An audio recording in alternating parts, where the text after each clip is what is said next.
Kartik, what are some of the important trends happening in artificial intelligence today? The reason artificial intelligence is important to mainstream concerns and is in the news a lot is because people are worried that AI is going to take their jobs or otherwise reduce employment.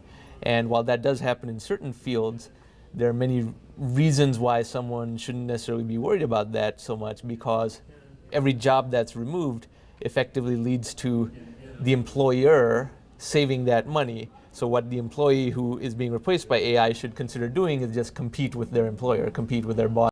So does that mean that if you want to compete in a robot-dominated world, you have to become more entrepreneurial? That might be hard for some people. That might be hard for some people. That's definitely where prosperity will go, because a serial entrepreneur is the one profession that will never be removed by artificial intelligence. Now, not everyone can be an entrepreneur.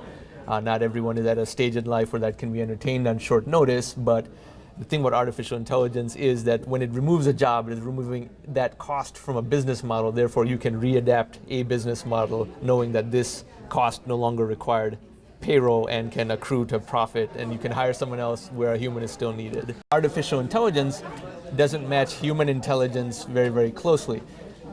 Take, for example, arithmetic calculation. Artificial intelligence surpassed humans doing that even in the 1970s. Everyone had a pocket calculator by then. But at the other end of the scale, take something like comedy. Artificial intelligence is still nowhere near being able to make jokes that we would find funny. So it replaces some parts of human ability very easily, and already has even 40 years ago. Other parts of it very, very difficult. When you port that AI into robotics, and a robot has many physical advantages, it doesn't die if it falls 20 feet or 30 feet, or it can survive in very inclement weather, high temperatures, low temperatures, things like that.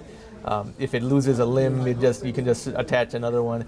Jobs where those factors are important are where robotics are very, very useful, and they have a three-word kind of system to describe it, either dangerous, dirty, or dreary. Those types of jobs are the ones most suitable for robots to take over. Is it really intelligent, or is it just a simulation of intelligence?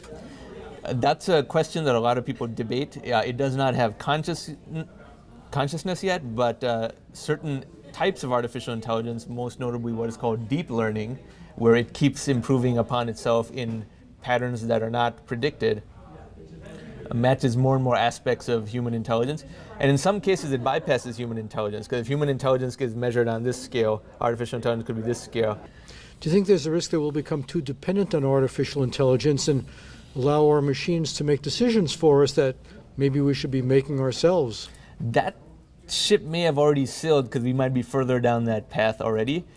There is a concern that a lot of young people just don't know how to do arithmetic with a pencil and paper and things like that. But one could argue, okay, that frees up the mind to do more advanced tasks as well. And that process started quite some time ago, and people 30 years ago might look at us and say we are already in what they thought that would be. Now, as a business, where is most of the money to be made in AI nowadays? So AI is a very hot field. The amount of venture capital that has gone in through the end of 2016 is 11.5 billion, and several AI companies have been acquired for very high multiples, often 30 or 40 times revenue. Now, that's not the average, but that's not a very infrequent outcome either.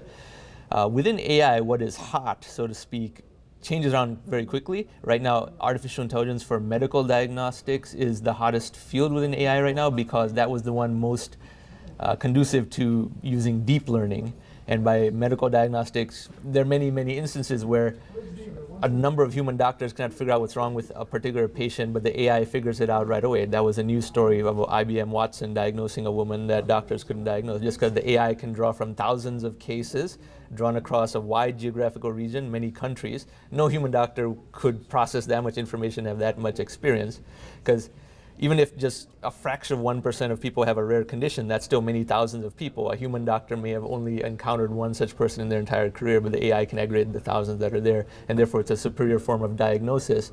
Plus, potentially you can access it from home. You don't need to make a doctor's appointment, find parking there, transport to and from, worry about co-payment. You can do it at 11 p.m. at night. All those advantages are just inherently there to the medical model, and so that's perhaps where the biggest disruption in artificial intelligence is occurring. It's just a great time to be in the field of artificial intelligence. I have written a book about the subject of artificial intelligence, economics, and implications for economic models. That book is it's a free online ebook available at atom, atom.singularity2050.com. That's atom.singularity2050.com.